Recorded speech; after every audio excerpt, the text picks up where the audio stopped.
Why don't we start about from the whole cravings perspective? You mentioned you have M&Ms in your drawer, I'm guessing, right? Yeah, I actually have a chest full of them. Okay, you have a chest full of them. So let me ask you a question. So why do we crave sweets? Does anybody know that? They're pretty, I mean, the simple response is because they're delicious, right? But do you ever stop to think, why do we actually crave a food at any specific time? Anybody? You're lacking something.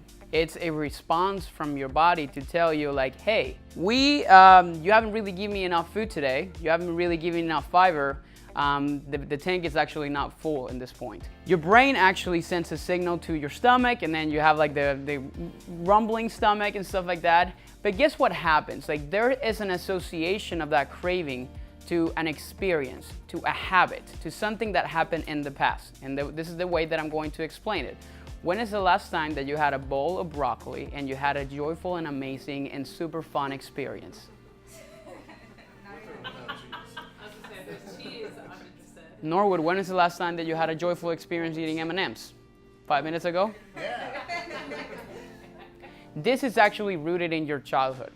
How do we actually with kids, how do we reward them with things sometimes? It's with food.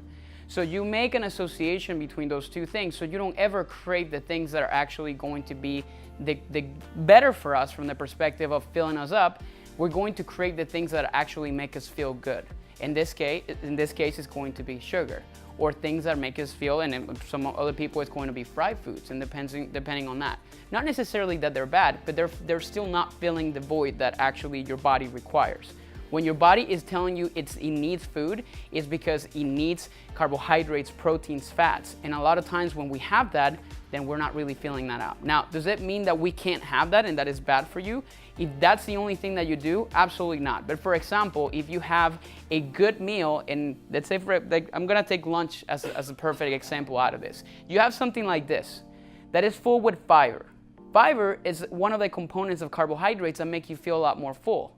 If you have this compared to, for example, a white piece of bread, a chicken sandwich with just white bread, guess where you're going to feel a lot hungrier faster than, depending on which option you have.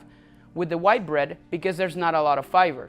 Your blood sugar responses actually goes up, but then usually tends to go down because your body chews down that carbs really fast, right? Instead, if you can have a carbohydrate that goes up, but then you maintain it, guess what? Norwood is not going to have that craving for the M&M. Maybe he'll have it, but not in the same amount. Make sense? So these are involuntary things that you're doing voluntarily for your body to actually not crave those things in the same way. We always talk about this stuff because it's exactly what happens all the time at any given moment. How many of you guys have massive cravings at 9 o'clock before you go into bed, or at that time that you want to literally go and find every single thing that is in your kitchen, right? Why do you think that happens? A lot of times we don't see the result that we're looking to see from the nutrition perspective because sometimes we don't eat enough, or we don't eat enough of the right things.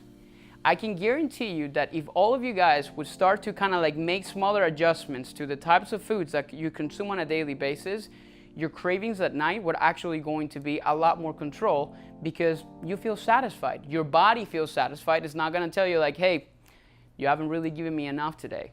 You haven't really given me enough energy.